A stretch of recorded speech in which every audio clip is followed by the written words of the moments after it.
Hello friends, मैं संदीप आज आप लोगों के सामने हमेशा की तरह बहुत ही इंटरेस्टिंग टॉपिक पे वीडियो लेके आया हूँ। लास्ट टाइम हमने IEC 104 प्रोटोकॉल पे डिस्कशन करी थी। उसका हमने समझा था कि साइटेक में कैसे उसकी कॉन्फ़िगरेशन होती है, कैसे उसका डाटा हम कॉन्फ़िगर कर सकते हैं अपने साइटेक में। और आज का जो टॉपिक है वो है DNPR।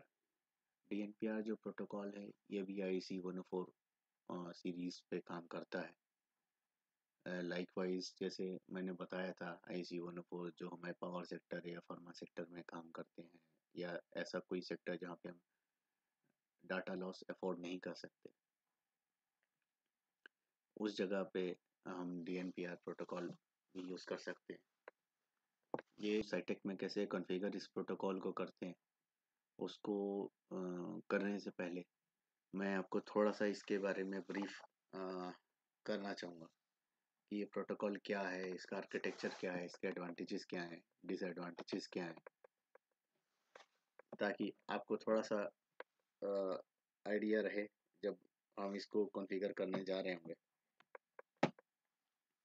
तो मैं इसके बारे में पहले बताऊं, इसका अगर आर्किटेक्चर की हम बात करें तो जैसे बाकी हमारे सिस्टम रहे, मॉडबस हो गया या 104 हो गया, कोई भी प्रोटोकॉल, तो हम जो बात करते थे कि एक मास्टर रहता है, एक स्लेव रहता है या कई सारे स्लेव हो सकते हैं।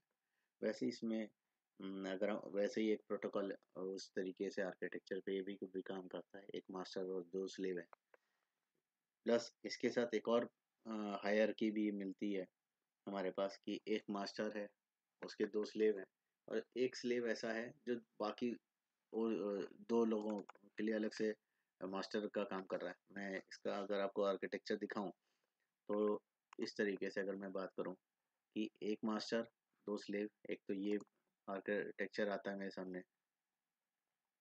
दूसरा आर्किटेक्चर मेरे सामने क्या आता है कि एक मास्टर है, उसके सामने दो स्लेव है।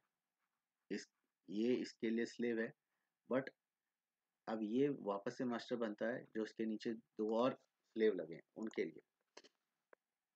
फिर मेरे पास एक तीसरा ऑप्शन आता है कि दो मास्टर एक ही स्लेव को कम्युनिकेट करा पाते हैं। ये इसका एक मेजर बेनिफिट भी होता है कि दो मास्टर एक स्लेव को कंट्रोल कर रहा है। और एक बहुत ही अच्छा एक आर्किटेक्चर इसमें आता है, slave to slave communication. Slave to slave communication हो रहा है, मतलब स्लेव टू स्लेव कम्युनिकेशन के लिए आपको मास्टर की रिक्वायरमेंट नहीं है। ये आर्किटेक्चर आपने किसी में नहीं सुना होगा, बट ये आर्किटेक्चर DNPR में अवेलेबल है। अब अगर हम इसकी एडवांटेजेस की बात करें तो इसका एडवांटेजेस है तो ये मल्टीपल मास्टर पे काम कर सकता है। दूसरा, इसके जो कम्युनिकेशन है वो गुड क्वालिटी और उसकी कंसिस्टेंसी बहुत अच्छी होती है। और ये एक लार्ज मैसेज जो भी हमारा ट्रांसमिशन होता है इसमें बहुत इजीली, सॉरी, और अगर मैं ये बात करूं कि जैसे कि इसमें डाटा लॉस नहीं होता है, तो अगर कोई भी प्लांट में इंसिडेंट या एक्सीडेंट होता है उसको भी बहुत इजीली रिपोर्ट करके डायग्नोस किया जा सकता है, क्योंकि डाटा मेरे पास लॉस नहीं हो रहा है। तो जब भी आएगा तो उसके इवेंट मुझे पता चल सकते हैं। अगर इस टाइम कोई एक्सीडेंट या इंसिडेंट हुआ था तो उस समय क्या सीक्वेंस ऑफ इवेंट्स रहे हैं, तो कोई भी चीज़ ट्रबल शूट करने या डायग्नोस करने में मुझे सपोर्ट या हेल्प मिल सकती है। बट अगर मैं इसकी डिसएडवांटेजेस की बात करूं तो इसके डिसएडवांटेजेस ऐसा है कि ये बहुत क्लियर टेक्स्ट डाटा हमारा देता है। इससे क्या होता है कि इसमें जो भी, जहाँ पे हम कॉन्फिडेंशियली डाटा ट्रांसमिट करना चाहते हैं या एनक्रिप्टेड डाटा ट्रांसमिट करना चाहते हैं वो इसमें पॉसिबल नहीं होता है। और इसमें कोई भी ऐसा फीचर नहीं होता है जो हमारे मैसेज के इंटीग्रिटी को चेक करता है या मैसेज के कोई भी एरर जो आ रही है उसको प्रॉपरली हम देख पाए कि इस मैसेज में प्रॉपरली कौन सा एरर है उसको हम चेक नहीं कर सकते।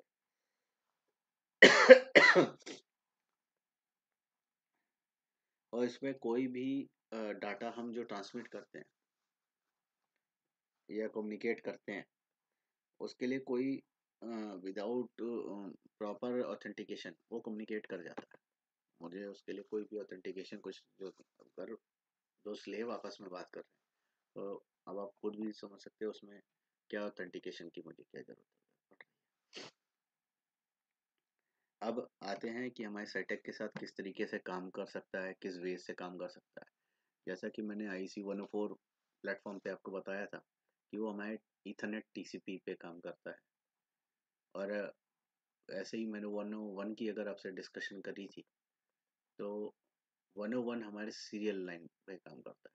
101 और 104 पे अगर मैं बात करूँ तो 101 मेरा सीरियल पे काम करता है, 104 मेरा ईथरनेट पे काम करता है। इन दोनों में मेजर डिफरेंस अगर मैं हार्डवेयर या कम्युनिकेशन प्रोटोकॉल इन दोनों में डिफरेंस बोलूँ तो एक ये मेजर डिफरेंस होता है।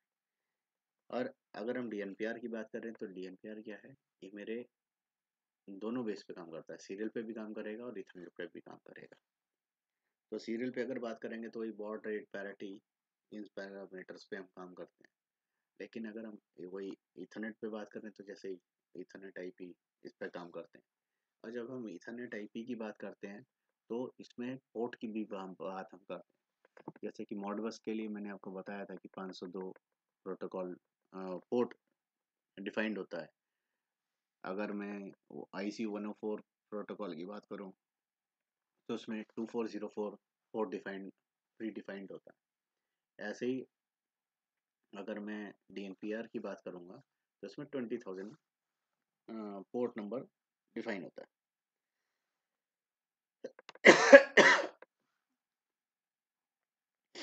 अब इसको हम कैसे आगे कॉन्फ़िगर करेंगे हमारे स्काडा में, उसको हम देखते हैं।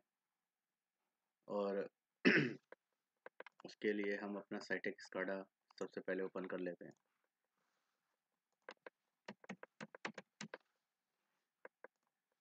अच्छा, जब तक सॉफ्टवेयर ओपन हो रहा है तब तक मैं आपको एक चीज़ थोड़ा बताना चाहूँगा कि अब आगे आने वाले कुछ टाइम में मेरे पास कई सारी क्वेरीज आई थी कि वह स्काडा का बेसिक से हम कैसे काम कर सकते हैं, कैसे उसे स्टार्ट कर सकते हैं, उसके बारे में कुछ लोगों को समझना था।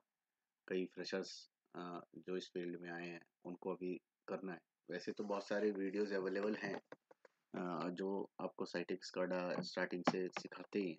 यूट्यूब पे बहुत सारे वीडियोस अवेलेबल हैं।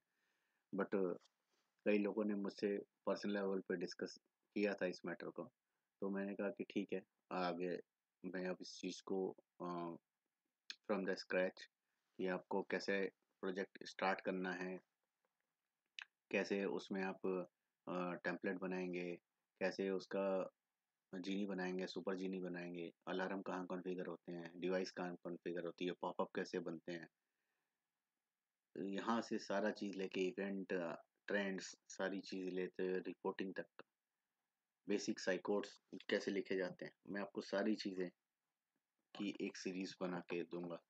और अगर आप लोगों को कोई ऐसा इंटरेस्टिंग टॉपिक आपको लगता है कि आपको बीच में चाहिए, अगर आप मेरे को बोलेंगे तो मैं उस पर कोई ऐसे प्रोटोकॉल बेस्ड या कोई एक डेडिकेटेड टॉपिक आपको चाहिए तो उस पर भी हम वर्किंग कर सकते हैं। प्लस इसके बाद एक PLC का भी मैं पूरा ट्रेनिंग सेशन बनाऊंगा जो EcoStruxure machine expert basic software based रहेगा स्नाइडर PLC।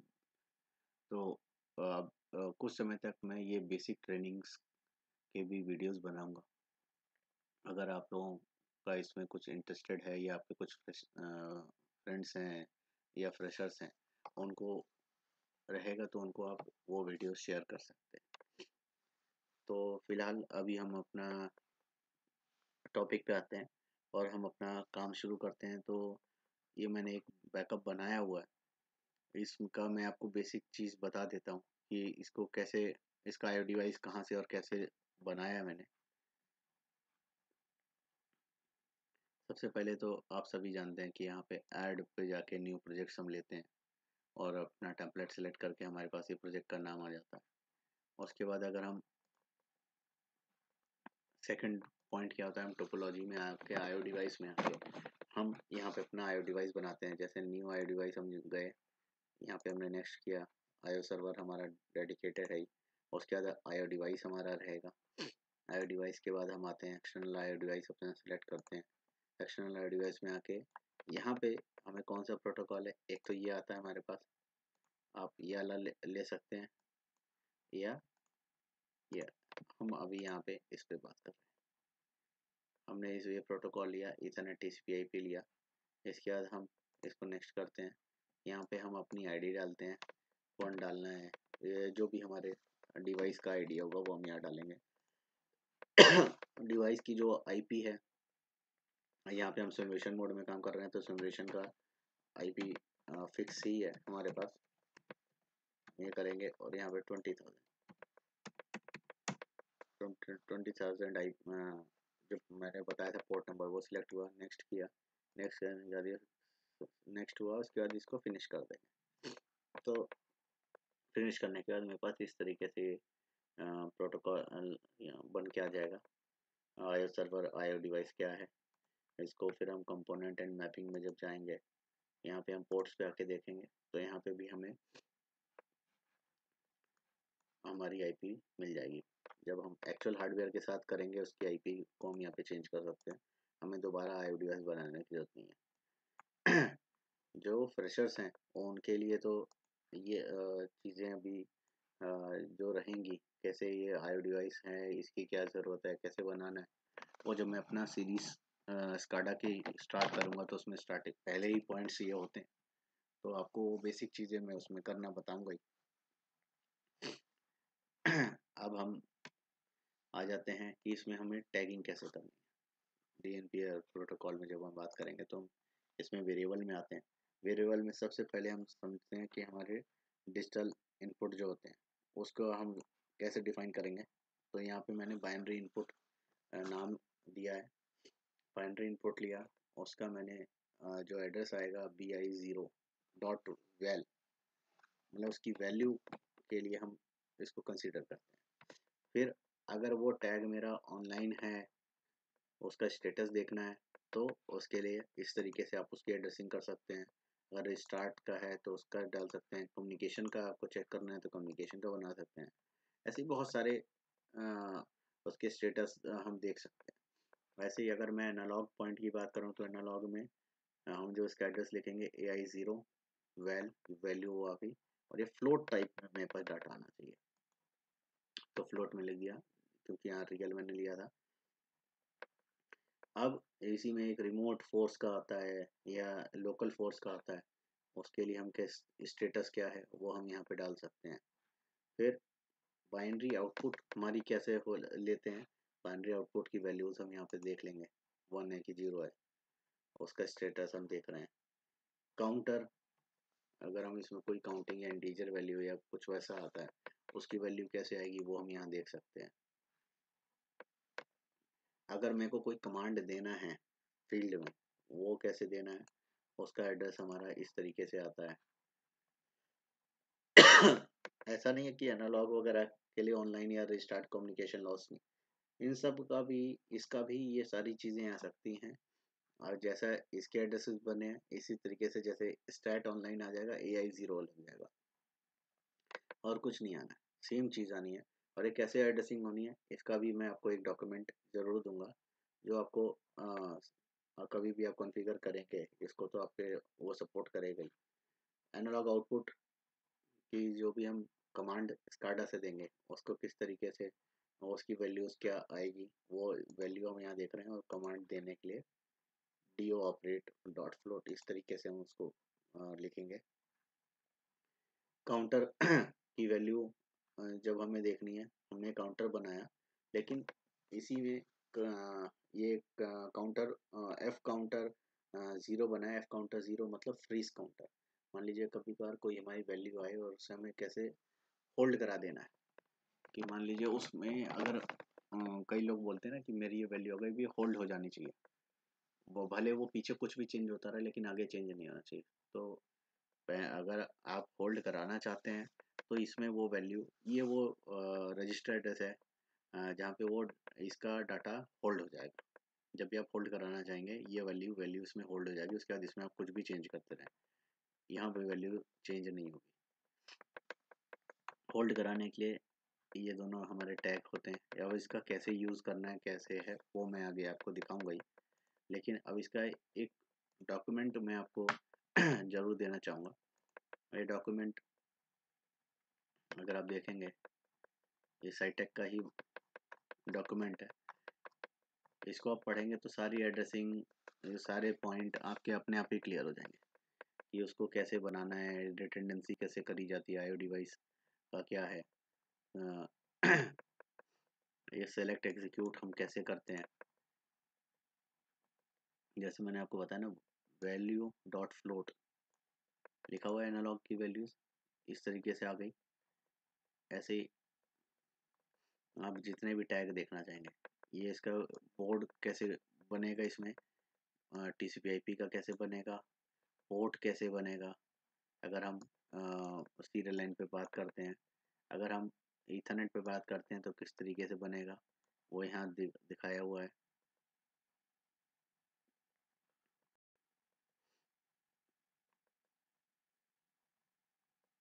फिर अब हम बात करें बाइनरी इनपुट के लिए, इस तरीके से लिखा है, मैंने आपको दिखाया ही, BI 0 बाइनरी, जो भी यहाँ 0 1 2 3 जो भी नाम रखा है उसके हिसाब से डॉट वैल आ गया, वैल्यू डिजिटल है। फिर अगर स्टेटस देखना चाहते हैं आप तो स्टेटस यहाँ देख सकते हैं, ऑनलाइन है या ऑफलाइन है वो हम यहाँ देख सकते हैं। रिस्टार्ट है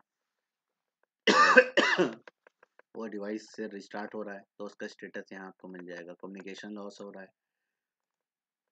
वो चीज़ आपको यहाँ मिल सकती है।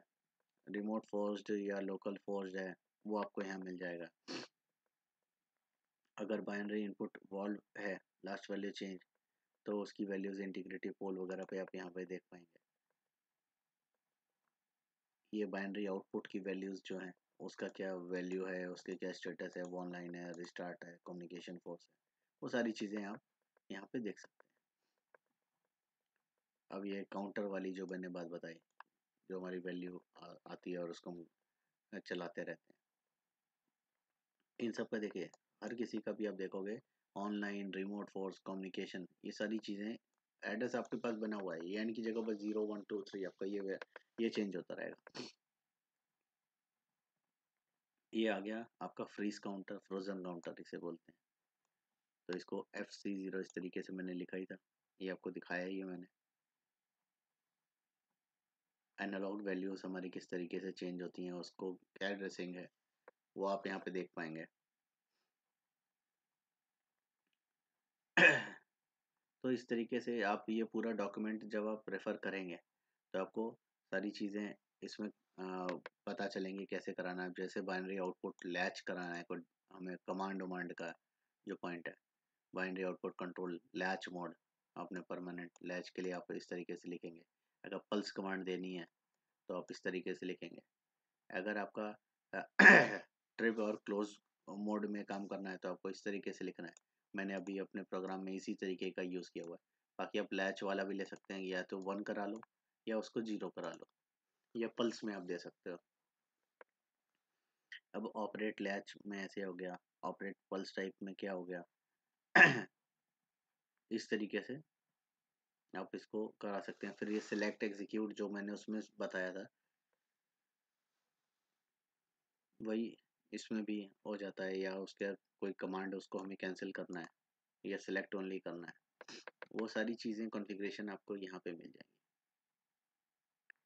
काउंटर को अगर हमें फ्रीज करना है, जो वैल्यू हम डाल रहे हैं अभी वो एक फ्रीज वाला मैंने बताया ना, वो रजिस्टर्ड से अपने आप बन जाता है। उसमें वैल्यू चलती रहती है, चलती, जैसे ही आपने सी फ्रीज कराया वो वैल्यू उस सिस्टम में होल्ड हो जाएगी, फिर वो नहीं चेंज होगी, भले आपका पीछे काउंटर कुछ भी चेंज होता है। फिर अगर वहाँ पे आपके काउंटर में कोई भी वैल्यू, अगर आपने काउंटर क्लियर वाला बटन प्रेस कर दिया, उसमें कुछ भी वैल्यू होगी वो ऑटोमेटिकली क्लियर हो जाएगी, 0 वैल्यू पे आ जाएगी। जैसे ये सारी चीज़ें मैंने आपको दिखा दी, अगर आप इसको रेफ़र करेंगे तो बहुत अच्छे तरीके से उसको कॉन्फ़िगर करा पाएंगे। अब आ जाते हैं हम अपना साइटेक पे। इसको आपको मैंने सारा चीज़ इसमें दिखाई दिया, टैगिंग कैसे बननी है। अब इसके अगर मैं स्क्रिप्टिंग यहाँ पे पेज डिफाइन की बात करूँ, तो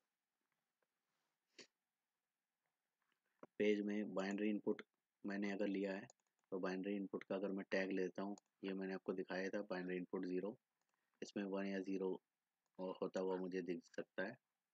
इसके बाद मैंने यहाँ पे ये वैल्यू डाली ये 1 और 0 में वैल्यू चेंज होगी रेड एंड ग्रीन में, अगर कलर फॉर्मेट में देखना है। अगर ऑफलाइन ऑनलाइन मुझे देखना है, तो वो भी मैं यहाँ पे देख सकता हूँ। ऑनलाइन हो गया और ये ऑफलाइन हो गया। मैं कुछ ऐसा करना है कम्युनिकेशन,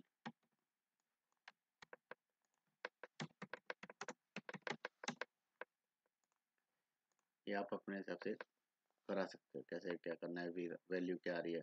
और बाइनरी आउटपुट में ये बाइनरी आउटपुट 0 होना चाहिए, 1 होना चाहिए, तो मतलब हो रहा क्या, अपने यहाँ से टैग उठा उठा के वहाँ पे कॉपी पेस्ट कर दिया।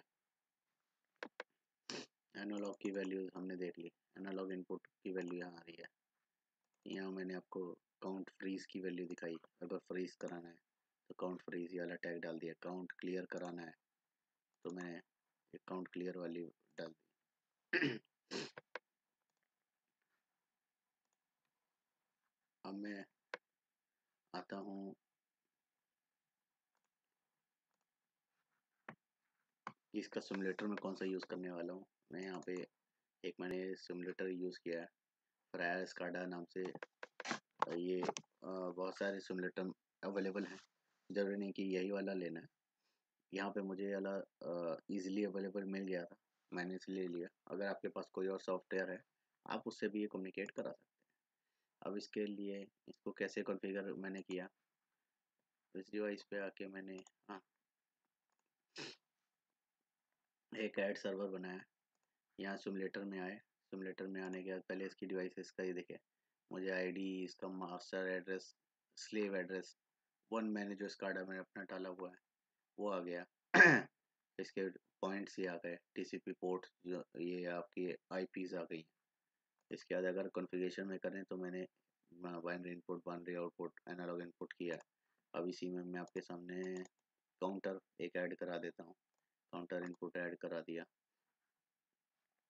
इसको मैं लोड कॉन्फ़िगर करूँगा, लोड कॉन्फ़िगरेशन किया, लेकिन मैंने वहाँ पे एफ काउंटर यूज़ नहीं करा है, लेकिन यहाँ पे एफ काउंटर बाय डिफ़ॉल्ट आ गया क्योंकि फ्रीजिंग वाला भी हमको वहाँ वैल्यू दिखा रहा है। अब ये पॉइंट आता है, यहाँ पे इसके ट्रैफिक्स दिखाता है, जो भी हमारा डाटा अगर ट्रांसमिट वगैरह हो रहा है तो वो दिखाएगा। और यहाँ पे लॉग दिखाएगा कि हमारा डीएमपीआर भी चल रहा है नहीं चल रहा है प्रोटोकॉल। तो आइए अब हम इसको स्टार्ट करते हैं और रन कराते हैं अपने सिस्टम को। तो सबसे पहले हम इसको स्टार्ट कम्युनिकेशन कर देंगे। जैसे स्टार्ट कम्युनिकेशन करते हैं, देखें ये सब ऑनलाइन में आ गया, सारी वैल्यूज़ यहाँ आ रही हैं। और यहाँ पे ट्रैफिक अभी मेरे पास कोई भी नहीं है। यहाँ पे इसने क्या देख बता दिया कि अला मेरा सिस्टम रन कर चुका है, और ट्रैफिक अभी आपके पास कुछ नहीं आया। अब मैं अपने स्काडा को रन करा।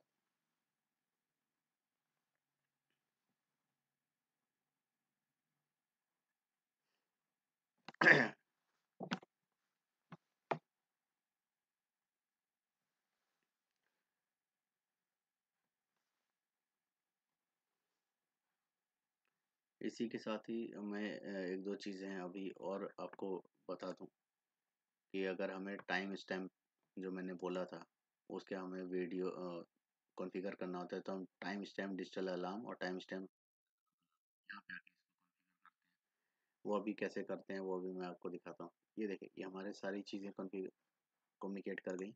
अब आप ये देखिए, ट्रैफिक में वैल्यू से दिखा दी, रिसीव ट्रांसमिट हो रहा है।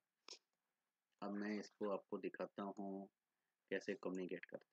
पहले कॉन्फ़िगरेशन पे डाटा ऑब्जेक्ट पे आ गए। अब मैं पहला डाटा यहाँ पे हाई कराता हूँ, ये 1 हुआ, कम्युनिकेशन ओके हो गया है। देखिए 1 आ गया। मैं ऑफ कराता हूँ,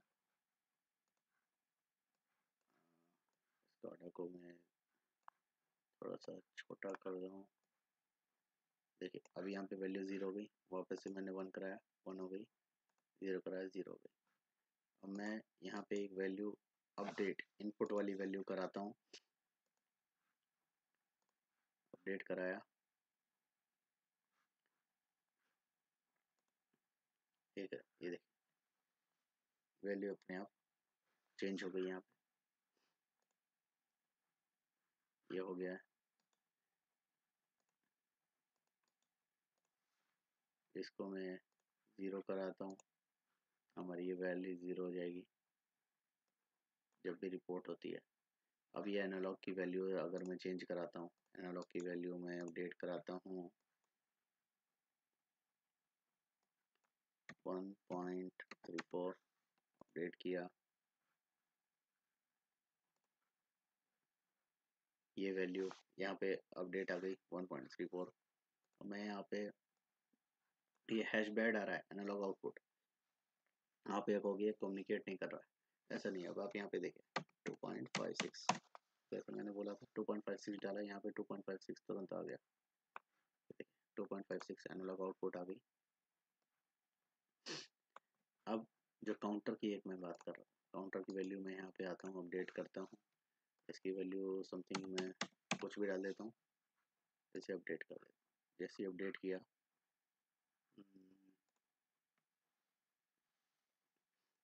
ये देखें अभी ये काउंटर मेरा फ्रीज हो रखा है। अब जैसे ही मैं इसे ऑफ कर देता हूँ, यहाँ पे वैल्यू आ गई। अब मैं इसे फिर से ऑन कर देता हूँ, काउंटर फ्रीज हो गया। अब आप देख, मैं इसे 3 डालता हूँ, अपडेट करता हूँ, ठीक है। मैंने कर दिया, कुछ भी चेंज आया नहीं आया। और लेकिन मैं इसे ये क्लिक कर देता हूँ, ये देखें यहाँ पे इसकी वैल्यू 3 रही और ये 0 हो गया, ट्रांसमिट कर दिया। अब यहाँ पे मैं फिर से इसकी वैल्यू को चेंज करता हूँ,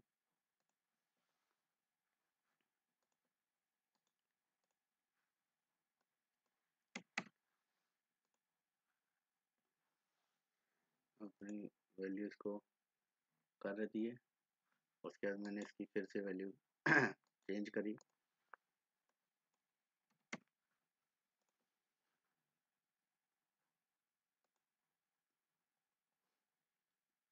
ये मेरा अभी भी कुछ नहीं हुआ। जैसे ही मैं इसको रिलीज करूँगा, रिलीज हुआ, ये देखिए तुरंत वैल्यू ट्रांसमिट हो गई। तो इस तरीके से ये इसका ट्रांसमिट हो जाता है। अब इसी के बाद इसमें डिजिटल अलार्म कैसे कॉन्फ़िगर, टाइम स्टैंपिंग हमारे पास कैसे आता है, मैंने यहाँ पे दिखाया आपको। ये बाइनरी इनपुट वाला मैंने कॉन्फ़िगर कर दिया है कि बाइनरी इनपुट की वैल्यूज हम यहाँ पे आ रहे हैं और इसके बेस पे ये कॉन्फ़िगर होगा। अब ये टाइम बेस्ड आपको मैं दिखाता हूँ कैसे हो रहा है। अब आप ये देखिए बाइनरी इनपुट 0 2.32 अभी, ठीक है। मैं इसकी वैल्यू आता हूँ,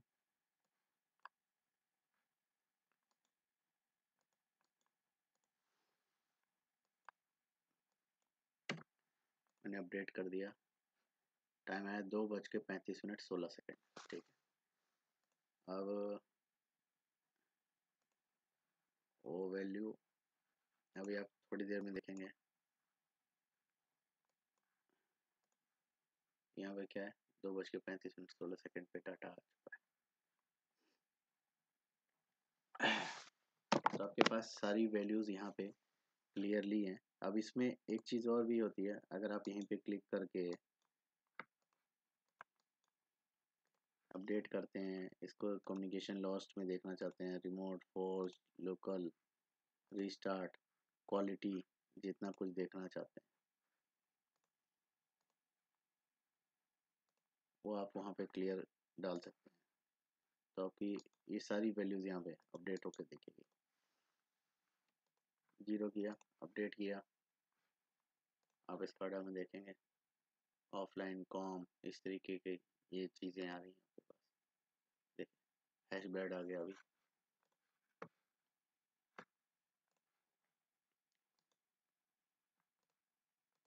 मैं जैसे ही अभी इसको हटा देता हूँ।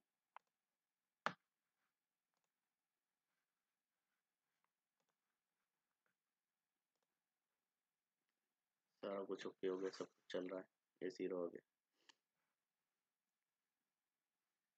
तो फिलहाल इसमें किस तरीके से कॉन्फ़िगरेशन हो रही है वो आपने देख ली। आगे इसमें और कोई भी अपडेट आएगा, कुछ किसी की क्वेरी रहती है तो आप बताइएगा। उसमें जो भी मैं हेल्प कर पाऊँगा वो मैं डेफ़िनेटली आपको बताऊँगा। तो आज के लिए फ़िलहाल हम यहीं पे इसको क्लोज़ कर रहे हैं। अगर आपको ये वीडियो अच्छा लगा हो तो डेफ़िनेटली अपने फ्रेंड्स या अपने कलीग किसी के साथ शेयर तो ज़रूर ही करिए। और अगर पसंद आया हो तो आप इसे लाइक करके और लोगों को भी डेफ़िनेटली बोलिए कि वो इसको सब्सक्राइब करें। इससे मुझे भी थोड़ी-सी आपकी सपोर्ट मिलती है। तो मुझे भी लगता है कि हाँ, कुछ अगर मैं आपको डिलीवर कर रहा हूँ, तो क्या उसका कुछ बेनिफिट आपको मिल रहा है कि नहीं मिल रहा है। तो जैसा भी हो आप इसको अपने फ्रेंड्स के साथ शेयर करिए, क्या पता उनके काम का हो। तो आज के लिए फ़िलहाल अभी हम यहाँ पे इसको कंप्लीट करते हैं। नेक्स्ट वीडियो में बहुत जल्दी मिलेंगे एक नए टॉपिक के साथ। और जैसा मैंने आपको बताया साइटेक स्टार्टअप की में स्टार्टिंग कैसे करना है उसका, और पीएलसी का, इसके वीडियोस का मैं भी स्टार्टिंग करने वाला हूँ। अगर किसी का कोई स्पेशली कोई टॉपिक रहता है तो आप मुझसे डिस्कस करेंगे तो मैं उस पर भी काम करूँगा। तो आज के लिए थैंक यू, बाय।